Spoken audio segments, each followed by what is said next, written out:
Hello student, आज हम बात करते हैं शोधन की विधियों में सबसे अच्छी जो विधि है वो है विद्युत अपघटनी विधि, जिसे इंग्लिश में इलेक्ट्रोलिटिक मेथड कहते हैं।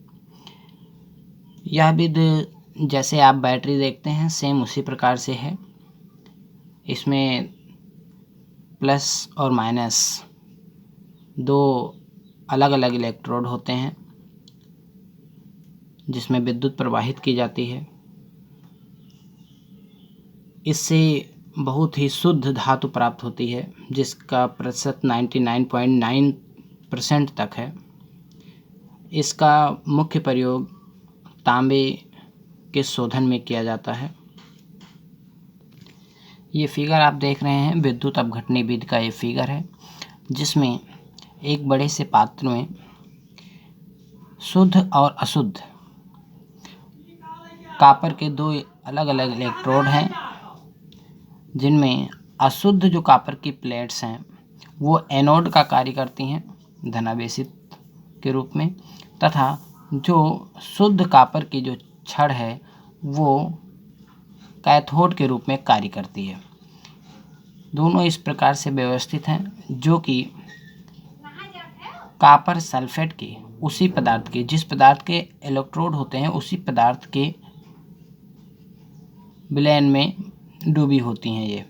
तो यहाँ पे ये कॉपर की प्लेट्स हैं, तो कॉपर का शोधन करना है तो कॉपर की प्लेट लगी हैं शुद्ध और अशुद्ध, तो कॉपर सल्फेट का विलयन है।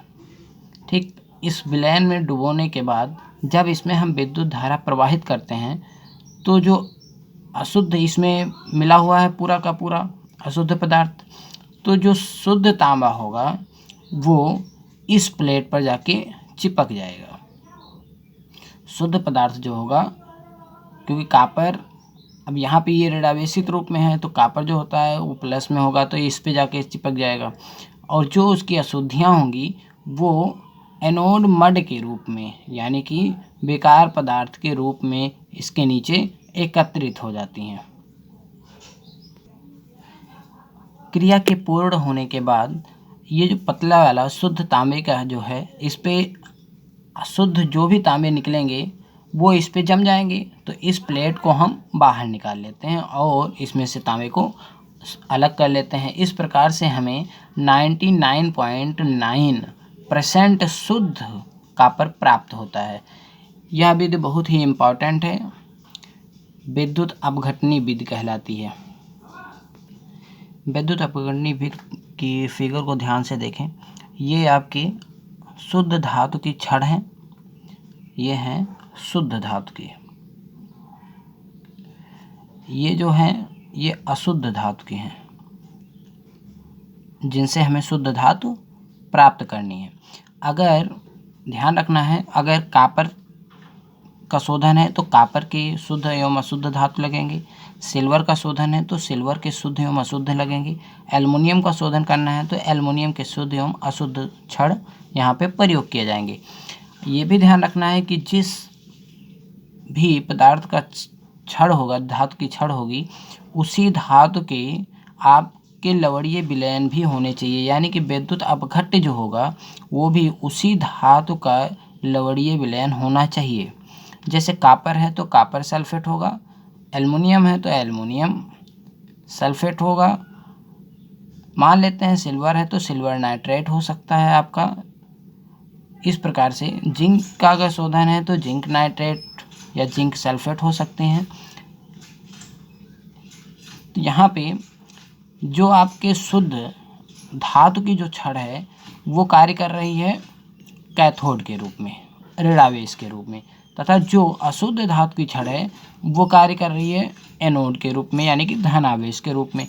जब विद्युत प्रवाहित की जाएगी तो होगा क्या, इसमें जो घुला आपका अशुद्ध पदार्थ है, ये अशुद्ध पदार्थ वाली जो छड़ हैं ये घुलना शुरू कर देते हैं, इसी विद्युत अपघट्य विलयन में घुलना शुरू करेंगे। तो इससे निकलने वाले जो कॉपर होंगे Cu++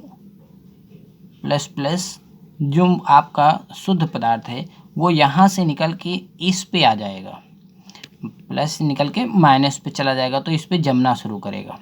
क्या करेगा, इन प्लेटों पे जमना शुरू करेगा कॉपर। तथा जो अशुद्धियाँ होंगी, क्योंकि यहाँ से गल रहा है, इसमें से निकल रहे हैं, घुल रहे हैं, तो ये इसमें से निकल रहा है, तो ये घुलकर ये पतला होता चला जाएगा। लेकिन घुलने के बाद जो शुद्ध पदार्थ निकले वो तो इस पे गए, अशुद्धियाँ जो होंगी वो इसी में नीचे बैठ जाएंगी, जिन्हें हम एनोड पंक कहते हैं या एनोड मड के नाम से जाना जाता है। मड मीन्स कीचड़ होता है, यानी कि अशुद्ध पदार्थ होंगे जो यहाँ पे आपको प्राप्त हो जाएंगे, जिसे एनोड मड कहा जाता है। तो इतनी सी प्रक्रिया है। बाद में इस पतले वाले प्लेट जो कि मोटी हो जाती है बाद में, क्योंकि इस पे जम रहा है पदार्थ, तो उसको अलग कर लेते हैं और इससे हमें शुद्ध धातु प्राप्त हो जाती है, जिसका परसेंटेज जो है वो 99.9% तक शुद्ध प्राप्त की जाती है। उम्मीद है समझ में आ गया होगा। धन्यवाद।